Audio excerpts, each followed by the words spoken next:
Iran জুড়ে শুক্রবার 5টি ধাপে হামলা চালিয়েছে ইসরায়েল। এই দিনটি হয়তো বদলে দেবে পুরো মধ্যপ্রাচ্যের যুদ্ধচিত্র। ইসরায়েল চালিয়েছে 5 ধাপের ভয়াবহ হামলা। টার্গেট ছিল ইরানের সবচেয়ে গুরুত্বপূর্ণ পারমাণবিক স্থাপনাগুলো এবং সামরিক ঘাঁটি। ইরান দিয়েছে পাল্টা হুঁশিয়ারি, পাঠিয়েছে শতাধিক ড্রোন। আর এই যুদ্ধের আগুনে পুড়ছে তেহরান, তাবরিজ, নাতানজ এবং কেরমানশাহের আকাশ। 13 জুন শুক্রবার রাত গভীর হতেই আকাশে শুরু হয় বজ্রপাতের মতো বিস্ফোরণ। তেহরান সহ ইরানের অন্তত 8টি শহরে একযোগে হামলা চালায় ইসরায়েল। টাইমস অফ ইসরায়েলকে দেওয়া সাক্ষাৎকারে এক অজ্ঞাতনামা ইসরায়েলি সামরিক কর্মকর্তা বলেন, 5টি ধাপে শত শত হামলা চালানো হয়েছে। তাদের টার্গেট ছিল পারমাণবিক এবং সামরিক অবকাঠামো।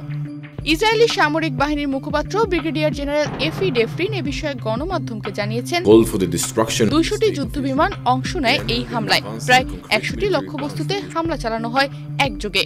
তেহরানের দক্ষিণে নাতানাজ শহরে অবস্থিত ইউরেনিয়াম সমৃদ্ধকরণ কেন্দ্র ছিল মূল লক্ষ্য। ইসরায়েলি প্রধানমন্ত্রী বেনিয়ামিন নেতানিয়াহু নিজেই নিশ্চিত করেছেন এই তথ্য। তিনি বলেন, Moments ago, Israel launched Operation Rising Lion.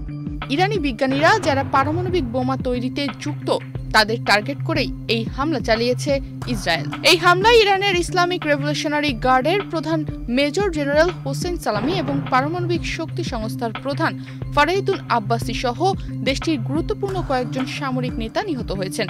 তেহরানে এবং আশেপাশে 6 থেকে 9টি শক্তিশালী বিস্ফোরণের শব্দ শোনা গেছে। হামলা হয়েছে আবাসিক ভবনেও। আহত হয়েছেন সাধারণ মানুষ। ইরানের রাষ্ট্রীয় গণমাধ্যম বলছে, এই হামলা শুধু সামরিক নয়, এটা জাতীয় নিরাপত্তার ওপর সরাসরি আঘাত। এমন পরিস্থিতিতে ইরানও চুপ করে বসে নেই। শুক্রবার দুপুরে ইসরায়েলের উদ্দেশ্যে প্রায় 100টি ড্রোন পাঠিয়েছে ইরান। ইসরায়েলি সামরিক বাহিনী বলছে, তারা ড্রোনগুলো ভূপাতিত করার চেষ্টা করছে। ইরানি নিরাপত্তা বাহিনীর একটি সূত্র রয়টার্সকে জানিয়েছে, প্রতিশোধ হবে কঠোর ও ফলাফল নির্ধারক। ইসরায়েলকে এর চড়া মূল্য দিতে হবে।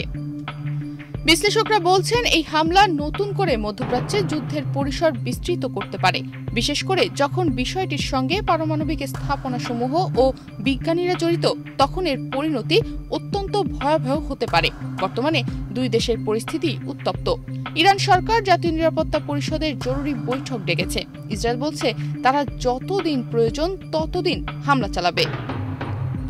এই ঘটনার পর বিশ্বজুড়ে উদ্বেগ বাড়ছে। জাতিসংঘ, আমেরিকা, চীন ও রাশিয়া সবাই অবিলম্বে উভয় পক্ষকে সংযম প্রদর্শনের আহ্বান জানাচ্ছে।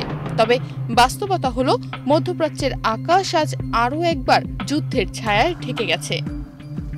তনিমা রহমান, বাংলাদেশ প্রতিদিন।